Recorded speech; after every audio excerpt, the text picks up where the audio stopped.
Welcome to my shop. I'm Jesse, and today we are going to be carving a barley twist. Now there's three different types of barley twists we're going to go over in this video. A standard barley twist, a hollow barley twist, and a tapered barley twist.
All right, so we have our barley twist completed. We have the standard barley twist, the hollow barley twist, and the tapered barley twist.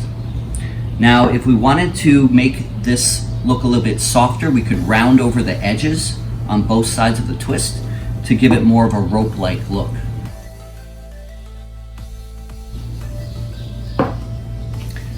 With the hollow barley twist, one of the things to consider is, since we're coring out the center of the wood, the grain structure is a lot weaker. So what you want to do is have at least 4 twists and keep them thick. Each one of these is 3/4 of an inch, and that comes in handy when you're doing something that's going to be handled a lot, like a pepper mill. To think about when you're laying out the math is you're going to lay out the flutes, and then it's all about the spacing. Here, I've laid it out about 1 inch spacing, but you can do anything from 3/4 to 1.5. Looks really good. Thanks for watching, and keep woodworking.